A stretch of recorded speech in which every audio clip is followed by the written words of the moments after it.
Der Kia Ceed Sportswagen Plug-in als Hybridvariante hat den Vorteil, wenn Sie den als Firmenwagen kaufen würden, ja, dann gäbe es nämlich nur eine Versteuerung von 0,5% statt 1%. Hier ist Tobias Klein. Ja, grüß dich Sven. Das ist möglich bei dem Fahrzeug. Also er hat alle Vorgaben erreicht für die 0,5% Versteuerung und ist, denke ich, so auch für Firmen super interessant. Ja, es ist was ganz Tolles. Plug-in bedeutet, ich habe ein richtiges Elektroauto, das kann rein elektrisch fahren. Genau, also ich habe im Prinzip zwei Antriebsarten kombiniert. Das ist ein reiner Elektroantrieb, den ich extern aufladen kann. Somit wird das Fahrzeug eine rein elektrische Reichweite von etwa 60 Kilometern erzielen. Wenn diese Reichweite aufgebraucht ist, springt er auf die kleine Hybridbatterie um. Die lädt sich wiederum beim Fahren selbst und ich habe immer noch einen Hybrid mit einem super angenehmen Kraftstoffverbrauch. Ja, das bedeutet, ich habe zwei Batterien mit drin. Ich habe eine Hybridbatterie, die ist relativ klein. Die puffert die Bremsenergie. Das heißt, die gewinnt, ich sag mal, was normalerweise in Wärme bei den Bremsen und Verschleiß umgewandelt wird, wird bei dem Elektromotor dann quasi in Rekuperationsenergie umgewandelt. Ist ein geniales System. Man stellt sich gar nicht vor, dass da wirklich, sage ich mal, markant so viel Energie auf der Straße liegen bleibt beim Bremsen, aber es reicht hier, um den Motor massiv beim Beschleunigen zu unterstützen. Ja, ich zeige euch mal was. Das ist schon fast eine Frechheit. Wie das errechnet wurde, keine Ahnung. Aber er hat einen kombinierten Kraftstoffverbrauch von sage und schreibe 1,1 Liter. Ich glaube, ich weiß, wie es geht. Ja, wahrscheinlich ist es so, dass die 60 Kilometer rein elektrisch gerechnet werden, plus das, was ich dann noch brauche, um ihn dann sparsam zu bewegen. Es soll aber Leute geben, die bewegen den wirklich auf 100 Kilometer mit 1,1, oder? Das soll wirklich möglich sein. Also ich habe Kunden, jetzt zwar nicht bei dem Ceed, weil der ganz neu ist, aber bei dem Niro, das ist die gleiche Technik, die das Fahrzeug 4 Monate lang gefahren haben, ohne einmal nachzutanken. Also wirklich nur Strom geladen. Wir sind natürlich ein bisschen spartanisch gefahren. Also ja, aber 60 Kilometer langt ja für viele. Ja, auf jeden Fall. Also für den täglichen Gebrauch sollte das für die meisten Kunden reichen. Ja, super. Dann gehen wir mal kurz auf die Lademöglichkeit. Wie ich sehe, der hat hier überhaupt keine Tankklappe mehr. Das ist ja Wahnsinn, revolutionär. Gut, Tankklappen finden wir auf der anderen Seite. Das war ein Spaß, nur mal zu zeigen, da ist die Tankklappe und das Aufladen ist in der Tankklappe? Nee, also wir haben jetzt bei dem Fahrzeug 2 Tankklappen, hinten ganz normal für den Kraftstoff einzufüllen und am vorderen Kotflügel haben wir hier die Klappe für den Stecker, sage ich mal, Elektro, wo wir dann das Fahrzeug elektrisch aufladen können. Ja, und das ist auch dabei, das Kabel, oder muss man es teuer extra kaufen? Das Kabel für den Hausstrom ist immer mit dabei, also ich kann das Fahrzeug auch ohne Probleme an einer normalen Schuko-Steckdose laden.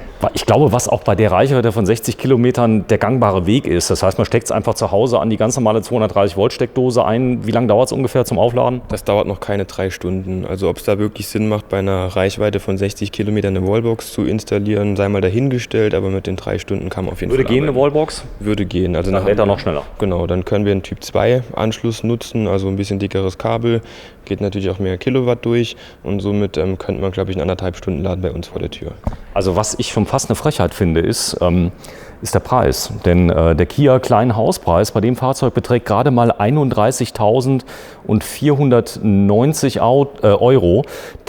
Das Starke dabei finde ich habe überhaupt keine Reichweitensorgen, weil es handelt sich bei dem Plug-in-Hybrid ja um ein Elektroauto mit einem ganz großen Benzintank. Also der hat jetzt keinen Minitank, sage ich jetzt mal, wie man das so kennt, sondern ich kann den als reinen Benziner auch, wenn ich lange Strecken fahre, einfach so fahren. Genau, also ich kann, sage ich mal, tagsüber in der Kurzstrecke komplett benzinfrei fahren, aber wenn ich mal einen Urlaub möchte oder einen Wochenendausflug machen möchte, einfach Kraftstoff rein und dann fahren wir immer noch super sparsam mit der Hybridbatterie. Ja, so ist es, denn die Bremsenergie gerade im Stop-and-Go-Verkehr, also ich sag mal, Hybridbatterie hat nämlich was ganz Witziges, auf der Autobahn macht sich das nicht so bemerkbar, aber ich sag mal, im Stop-and-Go-Betrieb in der Stadt, da sind die extrem sparsam. Genau, das ist auch die Stärke vom Hybrid, also er lebt nicht von der Autobahnfahrt, diese Elektromotoren helfen im normalen Hybridmodus bis zu 120 km/h bei der Beschleunigung.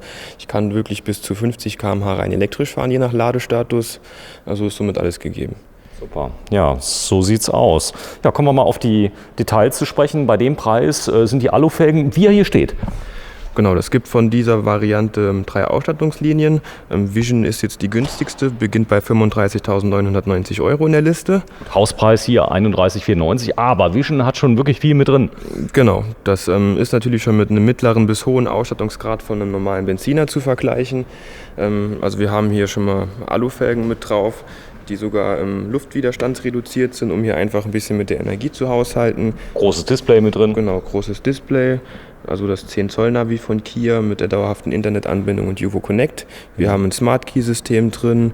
Gut, natürlich eine Handschaltung, ist ja klar, oder? Nee, also ein Hybrid ist immer ein Automatikgetriebe. War Spaß. Also da ist wirklich ein DSG oder ein Doppelkupplungsgetriebe mit drin, so heißt es richtig? Genau, ist ein Doppelkupplungsgetriebe verbaut mit 6 Stufen. Also hier auch ein super angenehmes Fahrgefühl. Wenn ich ihn auf Elektro umstelle, haben wir natürlich ein Reduktionsgetriebe, was sozusagen nur Eingang ist. Und dann hören wir beim Fahren eigentlich gar nichts mehr. So, er hat eine tolle Verglasung hinten drin. Ich kann nicht reingucken von außen, oder? Genau, also wir haben eine Privacy-Verglasung ab der B-Säule. Die Fensterscheiben sind hinten also getönt. Und ich habe ultra viel Platz. Das heißt also, hier kann die ganze Familie rein. Ich habe 5 zugelassene Sitzplätze. Es sind 5 Sitzplätze. Auf der hinteren Sitzbank haben wir 2 Sitze mit Isofix-Halterung, also die beiden äußeren. Wir verlieren minimal an Kofferraum, aber wenn wir jetzt uns gleich mal reinschauen, wir können gerne noch nebenan den normalen Benziner zeigen, es ist fast nicht spürbar. Darf ich hier mit einem E-Kennzeichen fahren, wenn ich will? Darf ich mit dem E-Kennzeichen fahren. Also ich kann mir 1 beantragen, wenn ich das möchte, und dann kann ich das machen. Ich muss aber nicht. Muss ich nicht, also das ist jedem frei überlassen. Sieht natürlich in der heutigen Zeit immer gut aus. Ich kann die E-Parkplätze teilweise mitnutzen. Ich brauche es auch, um die Fahrzeuge dann laden zu können an den Parkplätzen. Also das würde ich schon mitnehmen, das E-Kennzeichen. Sehr gut. Das Ladekabel ist ja verriegelt, wenn ich parke. Das kann mir keiner klauen, ne? Genau, das ist am Fahrzeug verriegelt, an der Ladestation allerdings nicht. Prima. So, dann machen wir hinten auf. Auch da zeigen wir mal den Kofferraum. Der ist nämlich selbst im nicht umgeklappten Zustand schon sehr groß. Und da sehen wir auch schon gleich den Adapter für 230 Volt. Genau, das ist das Hausstromkabel. Wenn wir gerade mal nebenan gehen, da steht der normale Benziner. Der Motorraum ist gleich? Hinten der Kofferraum? Also wie man jetzt sieht, von der Ebene ist das komplett gleich. Der reine Benziner hätte jetzt sowohl hier als auch hinten dran noch mal ein paar Verstaumöglichkeiten. Die fallen bei dem Plug-in-Fahrzeug weg, aber die Grundfläche ist komplett identisch und ich kann die Sitze auch umlegen. So, das heißt also, ich habe jetzt hier quasi den kompletten Kofferraum zur Nutzung. Was ist da drunter, wenn ich hier aufmache? Also ich habe hier immer noch Staufächer. Hier nochmal ein größeres Staufach. Wow, das ist groß. Bitte nochmal aufmachen. Da sieht man es nämlich richtig gut. So, das ist jetzt die Fahrzeugbatterie, die drunter war. Genau, wenn es noch eine 12-Volt-Batterie, sage ich mal, für die normalen... Eine Starterbatterie quasi. Starterbatterie für die Verbräuche. Ich nehme die Abdeckung mal gerade raus. Da haben wir nochmal ein Riesenstaufach. Das Einzigste, was jetzt hier wirklich wegfällt im Vergleich zum normalen Benziner, ist hier hinten das Staufach, wobei der Kofferraum immer noch genügend Platz bietet. Ja, ziemlich cool ist, ich habe ein integriertes System, da kann ich sogar dieses Rollo kann ich komplett verschwinden lassen, wenn ich das will. Das ist also, die Möglichkeit besteht und ich kann getrennt umklappen, habe einen riesen Platz. Habe jetzt hier bei der Version jetzt kein Riesenschiebedach mit dabei, aber es gibt auch viele, die wollen das gar nicht, muss man dazu sagen. Ich habe es nie gebraucht. Es ist halt immer reine Geschmackssache. Ich habe viele Kunden, die es wirklich mögen. Andere sagen, ich brauche es gar nicht, weil ich hatte es mal in einem Fahrzeug und habe es nie geöffnet. Aber das ist jedem Kunden selbst überlassen. Aber ja, die Möglichkeit besteht. Möglichkeit besteht. Also wenn Sie den haben möchten, knapp über 30.000 €. Und wir zeigen Ihnen jetzt mal das Besondere in dem Cockpit. Er hat nämlich ein spezielles Cockpit mit eingebaut. Dann gehen wir mal nach vorne. Jetzt bin ich selber gespannt. Weil der Tobias es nämlich extra erwähnt hat. Und das ist neu. Klär mich auf. So. Boah, ist das ein mega Display. Also es gibt auch noch es ist UHD-Bildschirme, die noch mal ein bisschen mehr darstellen. Aber hier einfach mal, um auf die Elektrosache zu sprechen zu kommen. Wir haben auf der linken Seite, wo normalerweise der Drehzahlmesser sitzt, eine Anzeige vom Drehzahlband. Es gibt einen Eco- und Power-Bereich, wo das Fahrzeug eben beschleunigt, und den Charge-Bereich. Da kann ich eben immer überprüfen, wann ich beim Bremsen oder beim Ausrollen meine Batterie auflade. Also wenn ich das wissen möchte, zum Beispiel extrem sparsam fahren möchte, kann ich mich jedes Mal erfreuen. Er zeigt sogar an, was er gespart hat, oder? Macht er in höheren Ausstattungsvarianten bei dem Fall jetzt nicht. Oh je. Ist aber nicht schlimm. Ansonsten haben wir halt für den Preis hier schon super viel mit drin. Wir gehen noch mal gleich ein bisschen genauer drauf ein. Hier vorne haben wir einmal die Reichweiteangaben. Der ist jetzt nicht geladen, der ist ja noch ganz neu. Ansonsten ein paar Kraftstoffverbrauchswerte. Die Navigation läuft hier immer mit drüber, wenn sie denn aktiviert ist. Und ansonsten die Sicherheitssysteme. Prima. DAB+ Radio ist mit drin, Soundsystem ist ordentlich. Ich habe eine getrennt regelbare Klimaanlage. Genau. Hier hat Kia jetzt auch nochmal eine kleine Anpassung vorgenommen, weil es eben ein Plug-in-Fahrzeug ist, habe ich die Möglichkeit, hier die Taste Driver Only anzuwählen. Man sieht es direkt, die rechte Seite der Lüftung wird ausgeblendet, also es wird jetzt nur der Fahrer beheizt oder klimatisiert, um hier nochmal die größtmögliche Reichweite rauszuholen. Ja, ziemlich cool ist das Automatikgetriebe. Was ist das für eins? Ist ein 6-Stufen-Doppelkupplungsgetriebe, ganz normaler Automatikwahlhebel im Prinzip. Was wir hier unten noch sitzen haben, ist eine Taste für EV und HEV. Und ich zeige das mal. Ganz interessant zu wissen, ich muss, um im Hybrid- oder im rein elektrischen Modus hin und her zu wechseln, nicht Halt machen. Also ich kann einfach während der Fahrt diese Taste anwählen und sage dem Fahrzeug sofort, ich möchte jetzt im Hybrid-Modus fahren, sprich mit Benzin oder rein elektrisch. Gut. Wenn ich jetzt rein elektrisch fahre und dann ganz viel Gas gebe, schaltet er dann um, wenn ich das jetzt erzwinge, auf Benzinmotor? Also ich habe hier immer am Gaspedal so eine Kickdown-Funktion. Man kennt es ja, sage ich mal, unten nochmal einen kleinen extra Druckpunkt. Wenn ich den anwähle, würde der Benziner mit reinspringen. Aber sonst kann ich wirklich rein mit dem Elektromotor beschleunigen. Wenn ich Fahrspaß haben möchte, hilft der Elektromotor beim Beschleunigen? Auf jeden Fall. Also wir haben eine Systemleistung von 141 PS. Das sind 105 PS vom Benzinmotor. Der Rest kommt dann eben von der Elektrobatterie. Und die Elektroautos an für sich brauchen ja keine Drehzahl, um Drehmoment zu entwickeln. Also es ist vom Gefühl her schon stärker als ein reiner 140 PS Benziner.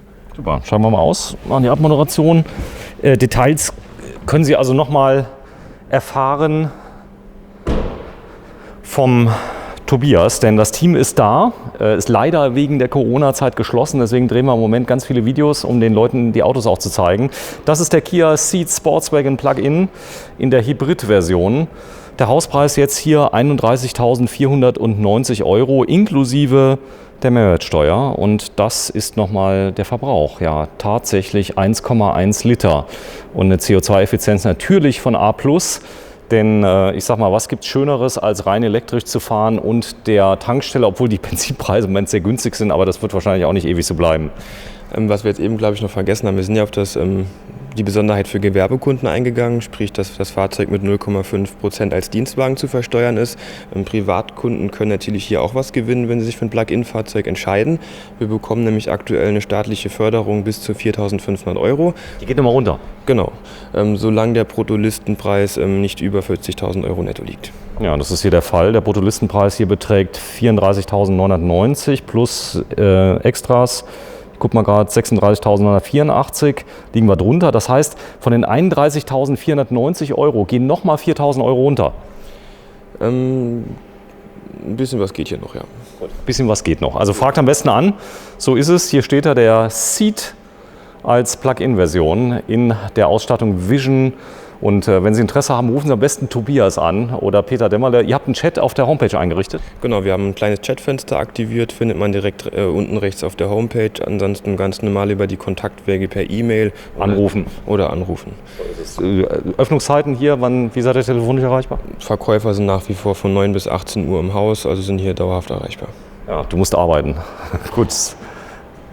Da steht da. Wenn Sie Lust haben, einfach anrufen, Autohaus Klein in Saarlouis.